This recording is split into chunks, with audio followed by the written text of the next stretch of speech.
But I'll ask you a question that I got a lot, right?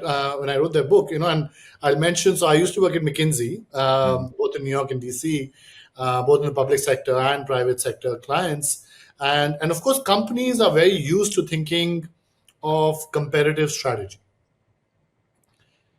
Surprisingly, and maybe this is less so the case with the US, but surprisingly, with many other countries in the world, Lily, that's not as obvious to many countries, right? So countries don't come up with competitiveness strategies actually. Mhm. Mhm. And to that extent, I think the work that you're doing, the SCSP, and of course the work that you've done prior, from a competitiveness standpoint, is unique, right? Mhm. As I see it. Um, so tell me why, according to you, does a country need a competitiveness strategy? And also, given that, as you also said earlier in the podcast, right, when uh, tech is no longer in the hands of governments, right? It's really at the in the scope of the private sector today, largely. How do you come up with a strategy at a government level that can somehow apply to a country which includes both the public and the private?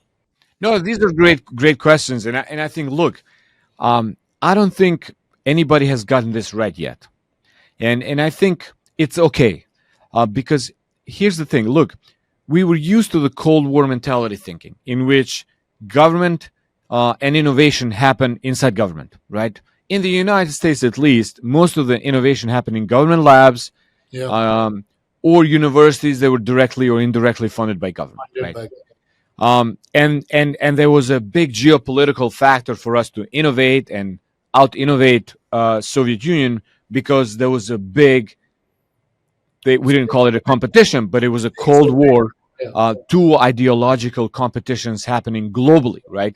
And so you were pushed to out innovate and outmaneuver your adversary, right? Then I think the end of the Cold War happens, in which I think globalization, world integrated into markets, into the technologies, became so like a dominant feature of how we get ourselves organized, how we get our economy organized, and whatnot. And this is the time also when the China really opened up to the world and it began its rise. And so to go back to my earlier point, I think it took us probably like a long time to realize that what China was doing is not growing and rising to become a rational actor, but actually they were being organized, they were investing in technologies and all aspects of the economy, the like competitiveness, so they can dominate that yeah, space.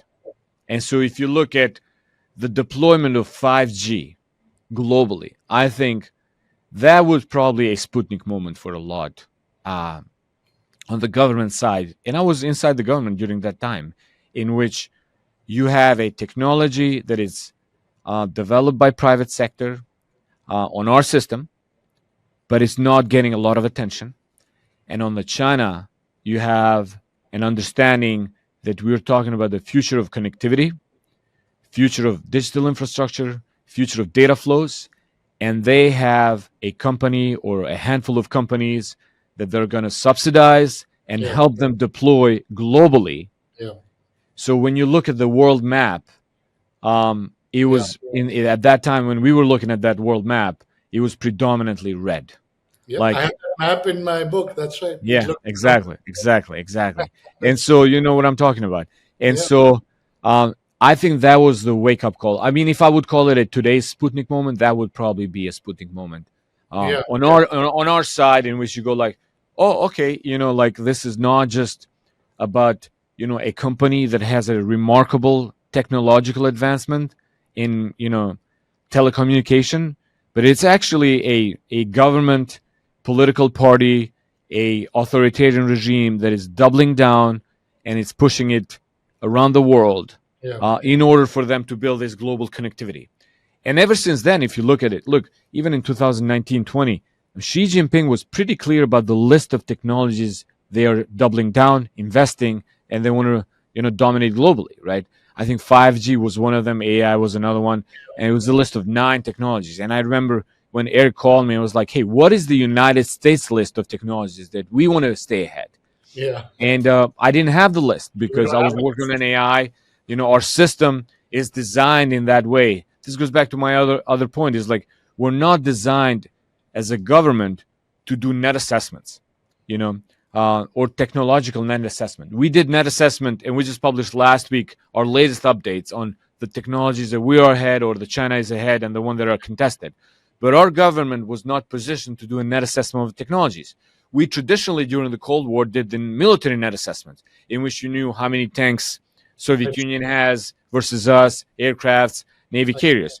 But on the technology, it's a really difficult assessment to conduct So because it's yeah, almost that you've got to, it's almost like one of the things that China had gotten right at the time, which was causing, let's say people in the US to worry, right? People like you and Eric, was that they had managed to achieve this kind of collaboration between the private sector and public sector, right? To put it in slightly more yeah, uh, nice terms, that is much harder to achieve in a country like, let's say, the US or even a country like India, right? Where the private sector is actually distinct in its objectives and its strategies.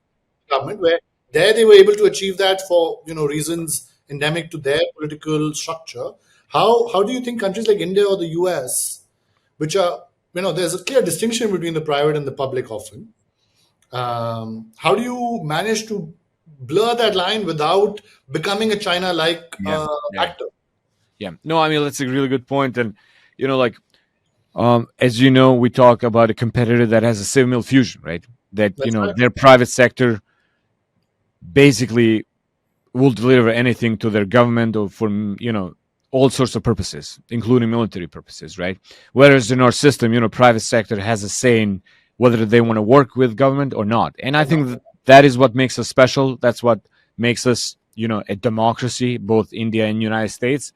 But I would tell you, like, what has changed in our system over the years is I remember when I worked for Bob Work and he, issued this famous memo on Project Maven. Some of our private sector companies decided not to work with government. That's right.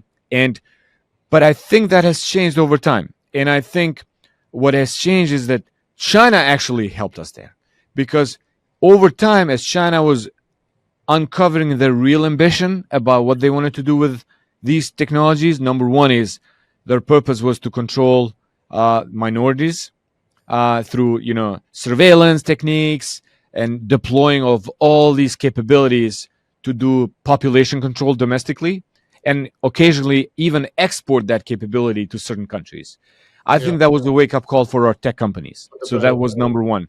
I think Ukraine also was a wake up call for a lot of our tech companies Yeah. because you saw a dictator or a ruthless leader like Putin invading a country for no reason. And technology played a critical role in terms of like how we set up the Ukrainians for the initial successes of that invasion.